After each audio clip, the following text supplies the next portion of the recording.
Hello friends, welcome to my channel Indian view. आज हम आपके लिए पाकिस्तानी मीडिया का एक बहुत ही इंटरेस्टिंग वीडियो लेकर आए हैं, जिसमें पाकिस्तानी जर्नलिस्ट और प्रोफेसर कमर चीमा ने भारत के गल्फ़ कंट्रीज़ में पड़ते प्रभावों को लेकर बात की है। तो चलते हैं, बिना कोई देर किए पहले वीडियो देखते हैं, फिर इस वीडियो पर अपना रिएक्शन देंगे। व्यूअर्स, आज मैं बात करना चाह रहा हूँ कि जो शाह महमूद कुरैशी साहब यूएई गए और वहाँ पे बेसिकली तो बात करने गए थे कि क्या जो वीज़ाज बैन हुए हैं पाकिस्तानियों के, जो कि और भी मुख्तलिफ इस्लामी ममालिक के साथ और एक आधा वैसे भी नॉन मुस्लिम मुल्क के भी बैन हुए, उसकी क्या वजूहात हैं। और डेफिनेटली जो बात पता चली वो उन्होंने कोविड-19 की वजह बताई। लेकिन वजह कोविड-19 नहीं है, इस चीज़ का हमें अंदाज़ा है। वजह बहुत सारी हैं। एक तो ज़ाहिर बात है, ये बात हो रही है कि पाकिस्तान इसराइल को रिकॉग्नाइज़ करे या प्रेशर आ रहा है, तो this is another way to pressurise Pakistan. और दूसरी इम्पोर्टेंट बात ये है कि मैंने बहुत सारे पाकिस्तानियों से भी सुना है, जो ट्रैवलिंग में हैं, वो समझते हैं कि जो पाकिस्तानी जाते हैं दुबई में, वो ज़्यादातर तो काम के लिए जाते हैं, तो टूरिज़्म के लिए बहुत बड़ा तबका नहीं जाता, जिस तरह मगरब यूरोप से आता है। तो एक प्रेशर है दुबई के ऊपर इन हालात में। सो शायद एक वजह ये भी बताई जा रही है।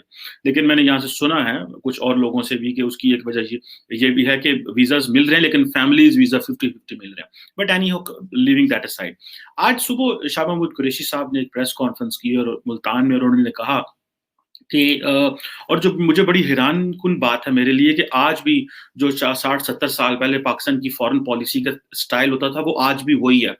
उन्होंने ये कहा कि जो अरब ममालिक हैं और जो दुबई और अबू धाबी और यूएई है, वो पाकिस्तान को और इंडिया को जिस लेंस से देखते हैं, उन्होंने कहा कि इंडिया को एज एन ऑल्टरनेट नहीं लेंगे, अरब ममालिक पाकिस्तान को ऑल्टरनेट नहीं लेंगे, और भारत को फौकियत नहीं दी जाएगी। मैं समझता हूँ ये पाकिस्तान के फॉरेन मिनिस्टर का और पाकिस्तान की अगर रियासत का ये मौकफ है, तो ये इंतहाई मैं समझता हूँ कि इर्रेशनल अप्रोच है। भाई, हम क्यों कर वो इंडिया को फौकियत नहीं देंगे?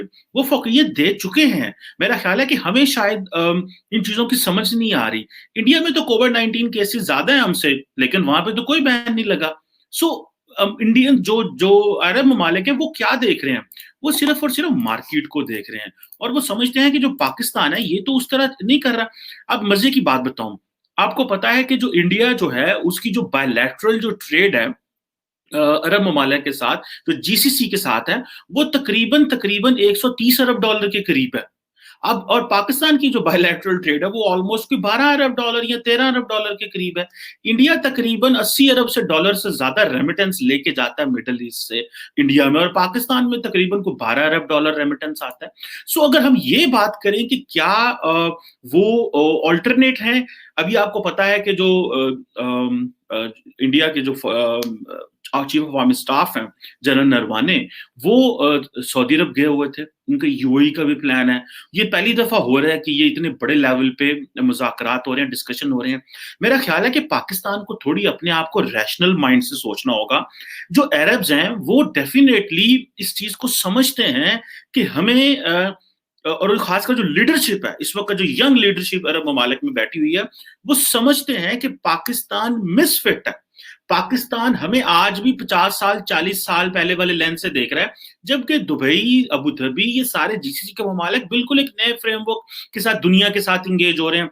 अब आप देखेंगे, अगर आज भी पाकिस्तान का फॉरेन मिनिस्टर कह रही है फौकियत नहीं दी जाएगी, भाई फौकियत तो किस चीज की फौकियत? उन्होंने इंडिया को हर लिहाज से फौकियत दे दी है, क्योंकि इंडिया एक बड़ी मार्केट है। अगर हम हर जगह पे पाकिस्तान और भारत और मुसलमान का होना इस्तेमाल करेंगे, तो इट विल नॉट वर्क। मुझे ऐसे लगता है कि ये जो मजहब का बेदरेग इस्तेमाल करते हैं हम ये बायलैटरल रिलेशंस के अंदर, this is not going to work. देखिए, वो है मुसलमान ममालिक, लेकिन वो पूरी दुनिया से भी बिजनेस करते हैं और ट्रेड करते हैं। उनको इस चीज के, ये जो लिबरल इकोनॉमी की हम बात करते हैं, जो फ्री मार्केट इकोनॉमी की हम बात करते हैं, अरबों को इस चीज से कोई गर्ज नहीं है कि आप मुसलमान है कि आप नॉन मुस्लिम है। ऑल व्हाट मैटर्स इज कि what can you contribute in Middle east. वो दे सकते हैं या क्या ले सकते हैं? हमारी लेबर पुरानी है, हमें नए तरीके से अरबों के साथ इंगेज होना है। और मुझे समझ आहिस्ता आहिस्ता शायद आ जाएगी कि हम क्यों करके अपना जो फॉरेन पॉलिसी मॉडल है, उसको हमने पुराने अंदाज, वही मजहबी एंगल और हिस्टोरिकल एंगल से देख रहे हैं, जबकि वो तो एक और अंदाज से चीजों को देख रहे हैं। आप इमेजिन करें कि इतना इंपॉर्टेंट अगर हम उनके अलाए हैं, तो क्यों कर उन्होंने हमारे वीजे जो है वो रोके। और अहम बात, शायद हमें हम बहुत ज्यादा आगे चले गए हैं। पहली बात क्या है, हमने उनकी यमन वॉर में मदद नहीं की थी, आपको इन चीज का बड़ा अच्छे से अंदाजा है। फिर हमने जो कतर और मिडल ईस्ट जीसीसी का जो इम्पास हुआ था उसमें हमने उनकी मदद नहीं की थी। फिर हमने ईरान का जो न्यूक्लियर प्रोग्राम है उस पर हम अपनी न्यूट्रल पोजीशन रखना चाहते हैं। तो याद रखिए, अरबों को, जीसीसी ममालिक को ये बात समझ आ चुकी है कि भाई पाकिस्तान अगर अपनी अपनी न्यूट्रल फॉरेन पॉलिसी रखना चाहता है तो हम पाकिस्तान के ऊपर फिर इन्वेस्टमेंट्स नहीं करेंगे। जो सॉफ्ट लोन उन्होंने दिए थे वो धीरे धीरे हमसे लिए जा रहे हैं, हम एक तरफ से चाइना से वो लोन ले रहे हैं। तो हमें क्या करना चाहिए? मैं तो इस चीज को समझना चाहता हूं कि हम अरबों को समझ भी पा रहे हैं कि नहीं पा रहे। जो पाकिस्तानी इस वक्त मिडल ईस्ट में है, यूएई में और बाकी जो जीसीसी के ममालिक में है, वो कहते हैं कि अरब्स वो पुराने अरब नहीं, हम they are very moderate and progressive and they understand how to engage with international community. So हमें पुराने मॉडल के साथ अगर हमने अरबों को समझने की कोशिश की तो इट विल नॉट वर्क। मुलाकात हुई और इसराइल की भी बात हुई वहां पे। अब उन्होंने क्या जी कि वो क्या उसे कहते हैं कि इसराइल को हम रिकग्नाइज नहीं करेंगे। फॉरेन मिनिस्टर शाह महमूद कुरैशी ने कहा ये हम बड़ा दरीना मसला है। बिल्कुल ठीक है, हम जो भी फॉरेन पॉलिसी रखना चाहते हैं वो पाकिस्तान का हक है, लेकिन ये चीज ज़हन में रखें कि क्या जो अरब ममालिक इसराइल को इतनी देर जो है वो उनके मुखालिफ रहे, आज क्यों करके वो अपना अंदाज बदल रहे हैं?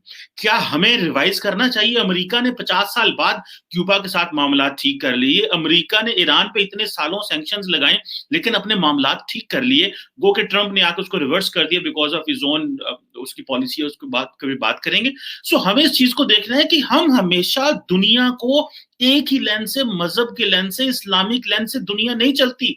अगर इस्लामिक लेंस ही होता तो बांग्लादेश हमारे साथ रहता, इस्लामिक लेंस ही हो तो अफगानिस्तान से हमारे ताल्लुकात बहुत अच्छे हों, ईरान से हमारे ताल्लुकात बहुत अच्छे हों। मुझे ऐसे लगता है हमें थोड़ा अपना आप को देखना पड़ेगा। और दूसरी बात यह है कि हम कश्मीर को लेके चलते हैं हर जगह। भाई कश्मीर पाकिस्तान की फॉरेन पॉलिसी का कॉर्नरस्टोन रहा है शुरू से और अभी भी है, लेकिन देखना यह है कि क्या दुनिया कश्मीर की में जो कुछ कश्मीर में हो रहा है उसको कैसे ले रही है? क्या दुनिया वाकई कश्मीर की में हमारी बात सुन रही है? क्या हमारा केस इतना स्ट्रांग है? अगर नहीं है तो कश्मीर का केस हम कैसे दुनिया के सामने लेके जा सकते हैं? हम ओआईसी के प्लेटफॉर्म पे तो नहीं इसको लेके सही तरह जा सके, हम बायलैटरली ममालिक के साथ इंगेज कर के कश्मीर का केस मजबूत नहीं कर सके। कश्मीर का केस मजबूत अगर करना है तो पाकिस्तान को पहले मजबूत होना होगा, इकोनॉमी होगी और ये जो हमने अपनी जो सेल्फ हमें इंडिपेंडेंट होना पड़ेगा। सो मेरा ख्याल है कि पाकिस्तान को बड़े डिफरेंट एंगल से चीजों को सोचना है। दुनिया और तरफ जा रही है और हम दूसरी डायरेक्शन में जा रहे हैं या हम स्टैटिक हैं। सो कश्मीर इज नॉट गोइंग को दुनिया रिकग्नाइज नहीं कर रही उस इशू को, उसकी बहुत सारी वजूहात है, इंडिया मार्केट है और हम उस पर बड़ी डिस्कस करते रहते हैं। लेकिन क्योंकि as a Pakistani I am concern for Pakistan and I personally believe कि भाई कश्मीर को हर जगह डिस्कस करो, पर उसके लिए अपना पॉलिटिकल एंड डिप्लोमेटिक वेटेज बढ़ाना पड़ेगा। इंडिया का वेटेज बढ़ गया, हमारा वेटेज कम हो गया और हमारा मुस्लिम कॉज था ना तो खत्म हो गया। मुझे ऐसे लगता है एट दी एंड जो मैं इसका कंक्लूजन देना चाहता हूं, वो क्या कंक्लूजन देना चाहता हूं, वो मैं समझता हूं कि पाकिस्तान को क्या करना चाहिए, हमें what we need to do, जो कि इंपॉर्टेंट चीज है। पहली बात तो यह है कि हर जगह हमें कश्मीर को नक्की नहीं करना अपने बायलैटरल रिलेशंस में और मल्टीलैटरल रिलेशंस में। दुनिया के अंदर इरिटेशन आ रही है, वो कहते हैं कि हर जगह आप कश्मीर ये complaining attitude north Korea south Korea का आप लेके बैठे हुए हैं।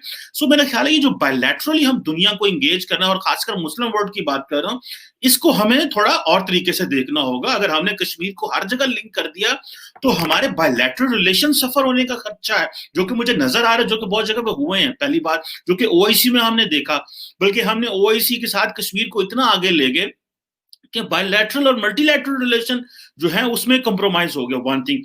सेकंड जो चीज वो ये है कि हम मजहब जो है वो हमारा सब कुछ है, हम इस मुसलमान हैं, लेकिन याद रखिए दुनिया में जो फॉरेन पॉलिसी है वो सिर्फ मजहब के नाम पे नहीं चलती, वो म्यूचुअल इंटरेस्ट और बायलैटरल इंटरेस्ट के नाम पे चलती है। आपको मुझसे क्या इंटरेस्ट है और मुझे आपसे क्या इंटरेस्ट है, इसका इस चीज से कोई ताल्लुक नहीं है। आप ईसाई हैं, आप काले हैं, आप सफेद हैं, आप कौन है, गोरे हैं, क्या है, आप लैटिन हैं, आप अफ्रीकन हैं, आप अमेरिकन हैं, आप यूरोपियन है, एशियन है, it doesn't matter at all.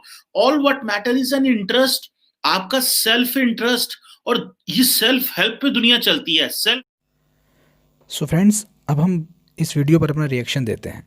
इस वीडियो में कमर चीमा ने basically India as alternate in Middle East पर चर्चा की है।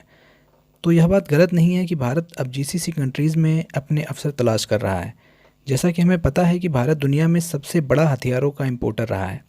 हम लगभग हर बड़े देश से हथियार खरीदते हैं, मगर अब हमने खुद भी बहुत सारे हथियार, मिसाइल्स, फाइटर प्लेन्स विकसित करना शुरू कर दिया है। जैसा कि हमें पता है कि सऊदी अरब और यूएई काफ़ी हद तक पाकिस्तान पर अपनी सुरक्षा के लिए डिपेंडेंट हैं। यहाँ तक कि एक रिटायर्ड जनरल राहिल शरीफ भी सऊदी अरब में अपनी सेवाएं दे रहे हैं। मगर इस बदलते समय में जैसे जैसे पाकिस्तान चाइना, तुर्की, मलेशिया और ईरान के नज़दीक होता जा रहा है, वैसे वैसे जीसीसी कंट्रीज़ का पाकिस्तान से मोह भंग होता जा रहा है। और यह भारत जो अपनी मजबूत रक्षा प्रणाली के दम पर अब अपने रीजन में एक बड़ी पावर बनने की राह पर है, वो अब इन कंट्रीज़ को पाकिस्तान के अल्टरनेट के रूप में दिखने लगा है। हमारे आर्मी चीफ के दौरे से यह बात साबित होती है कि अब भारत एक उभरती हुई ताकत के रूप में रीजन में अपनी एक पहचान बनाता जा रहा है। फ्रेंड्स, प्लीज़ हमारा चैनल सब्सक्राइब करें और ऐसे ही वीडियोस देखने के लिए बेल आइकन प्रेस करें। धन्यवाद। जय हिंद।